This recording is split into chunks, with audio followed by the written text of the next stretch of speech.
Great, thank you, Sue, and thank you ever so much for having me here today to talk to you at this really exciting event about suds and placemaking. As Sue said, my name's Nichola Wheeler. I work at Groundwork London, and I've been involved in a whole raft of kind of community engagement projects over a period of about 8 years that have been about supporting resident communities in improving the quality of the places where they live. And I also oversee the delivery of our EU-funded project that Mark and I are going to be talking to you about today. So we're going to be doing a bit of a double act. Mark will be going into some detail shortly on the kind of more technical aspects of the project that we've been delivering. But I've been asked specifically to talk to you about kind of how the project came to bear, what the rationale was for it, and what the incentive was really for the partners in being involved, and to talk about the experience we've had in engaging communities on 3 housing estates in West London and what some of the learning and successes have been from that process. So for me, I think, and this picks up on something Sue said, placemaking is really all about people.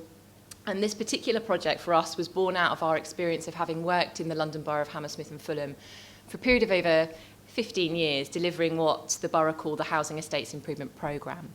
And our role in that is Groundwork to receive applications from a number of tenants and residents associations every year who make applications for funding to do things that improve the quality of the open spaces where they live, be that communal gardens or play areas or ball courts.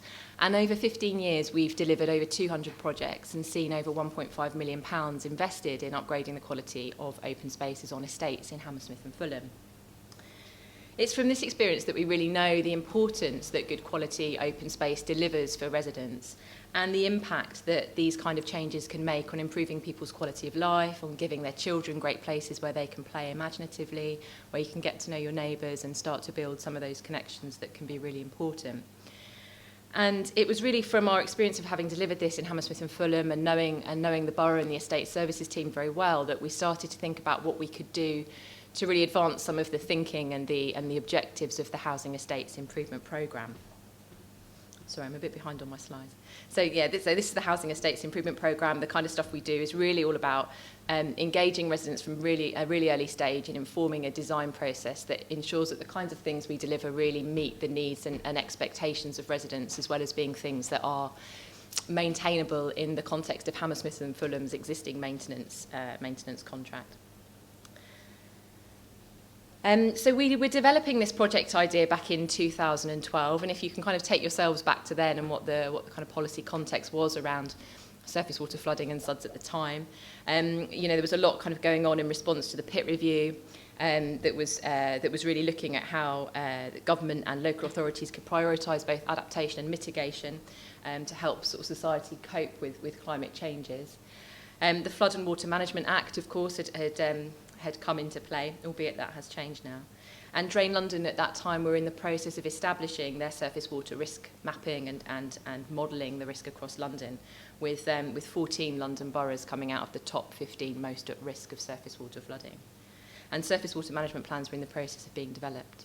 We're really pleased that we're working so closely on this project with George Warren, who'll be speaking later, but at the time when we were developing the project, we didn't have the expertise of George in informing the project's development. The project was also really about trying to look at the opportunities that exist in the context of social housing. So I'm sure, as many of you know, social landlords are significant landowners. In London, some of them own more land than some of the local authorities. And in Hammersmith and Fulham, in particular, they've got sort of, I think it's 1,700 estates housing over 70,000 people across the borough. And there's a huge opportunity, I think, that's largely unrealised to examine the way in which these open spaces can provide a kind of function in terms of improved surface water management, as well as really improving the quality of those open spaces for the benefit of the people that live there. From Hammersmith and Fulham's point of view, they were already investing over £200,000 a year in this Housing Estates Improvement Programme. And what they were failing to see was that the programme was making any real links to the strategic objectives of the local authority.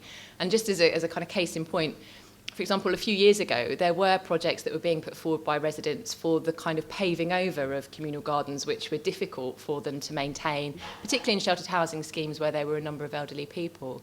And these were projects that were being approved by the resident panel, recognising that this was something that residents really needed. But actually, in terms of the long-term sustainability of the borough, were obviously having a really detrimental effect. So Hammersmith and Fulham really wanted to ensure that this investment that was being made every year, that they're committed to continuing to do, was much more closely aligned with the borough's other priorities. I mean, some of the other issues in terms of Hammersmith and Fulham, it's obviously a borough that is at significant risk of surface water flooding. It's densely populated and the population will continue to grow there.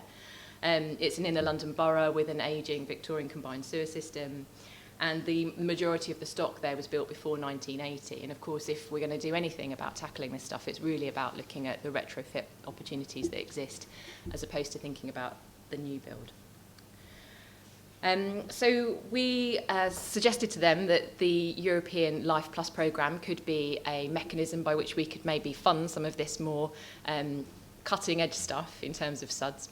And we started to work with them on developing a project proposal. For those of you that don't know, LIFE is the main instrument through which Europe fund environmental improvement projects that then inform their kind of policy making at an EU level. And it's a programme that until we delivered this project, we hadn't ever gone for within Groundwork. But of course, as funding becomes harder and harder to come by, actually this European Life Plus programme is one of the last remaining kind of big funding programmes that exist for the sort of work that we do at Groundwork. As Sue said, there is a deadline today for this year's work programme, and we are submitting an application, which I think Mark will talk to you about in a little bit more detail, because it builds a lot on what we've learned from delivering this programme in Hammersmith and Fulham.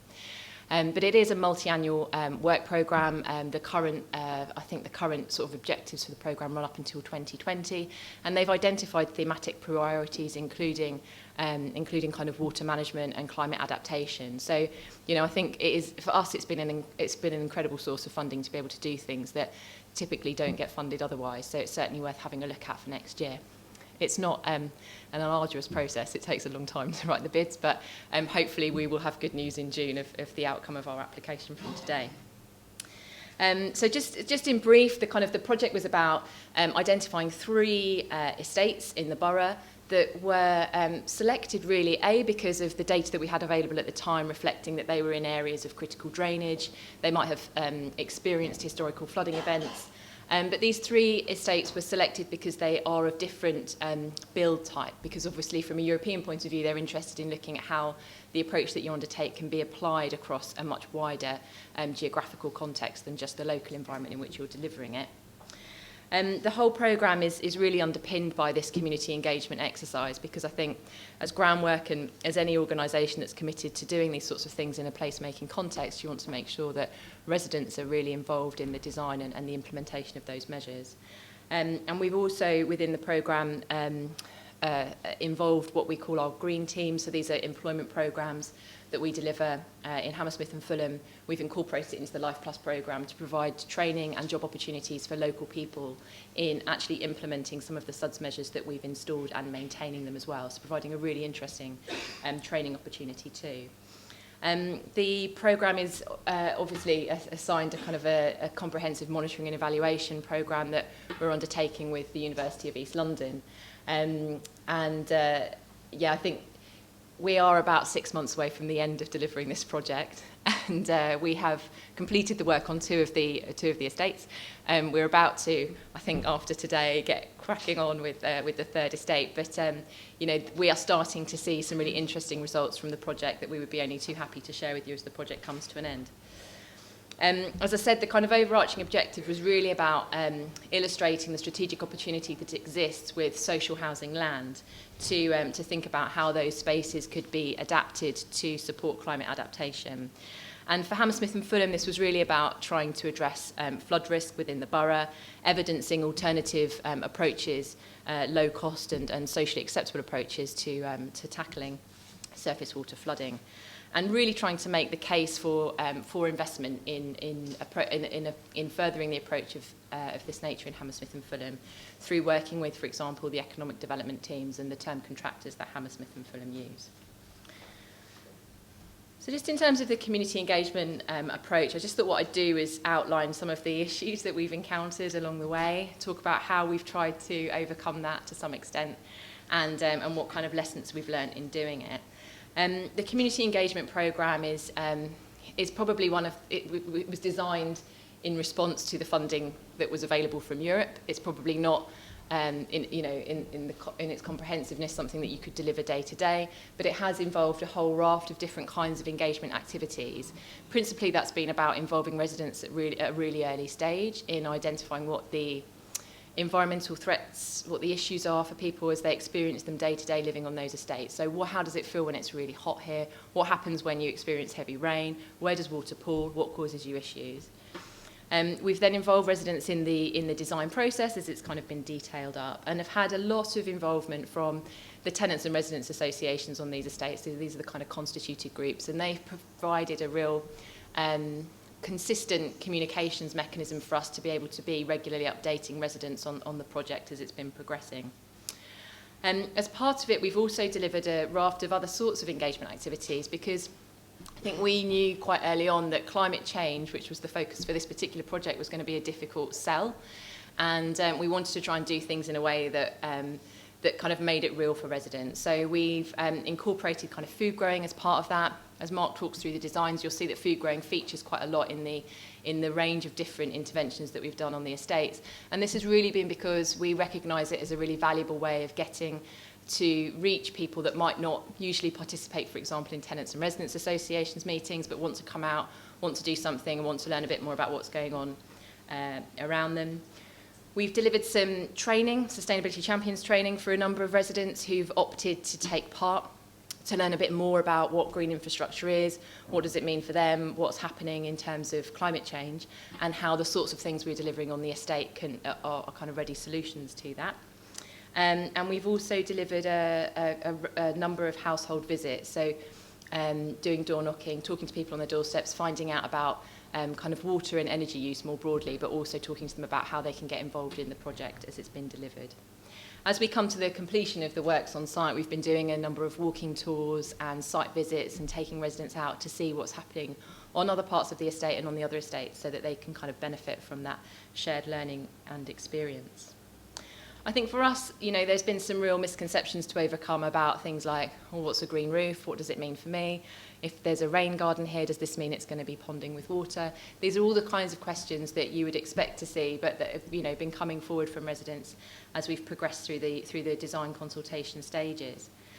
I think, this is a programme that's been funded through Europe, and as I say, it's not something that we would have readily received funding for back in 2012. And for the communities that we've been working with, there are obviously other demands or other kind of issues that they've got that they think should take priority over the sorts of work we've been delivering.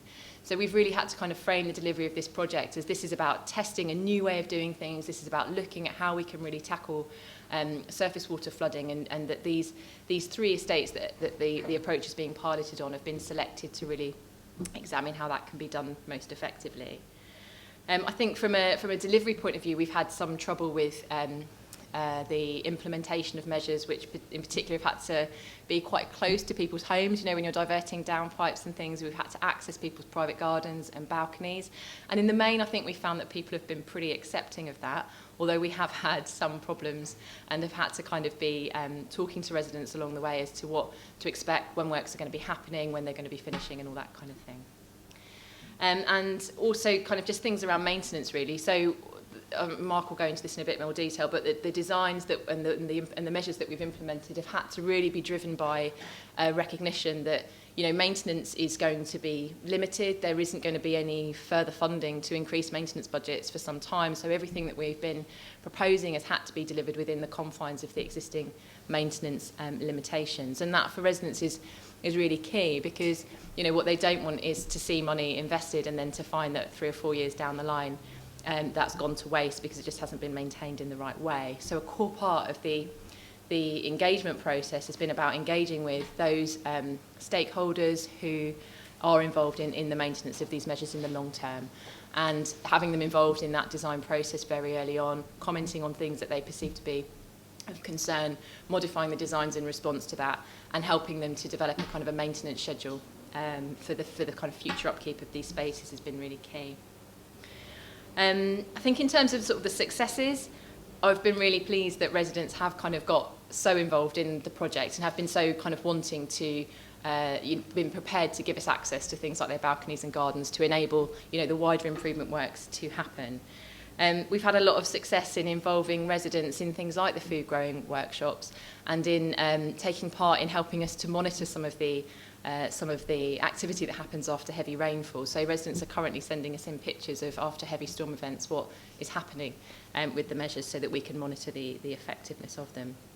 And I think the Green Team model has also been good insofar as that we have managed to recruit people that actually live on the estates that we're working on. We've provided them with skills and a kind of learning and training opportunity to be involved in delivering SUDS construction and maintenance, which is an experience that, in general, through our green teams, we're not able to do.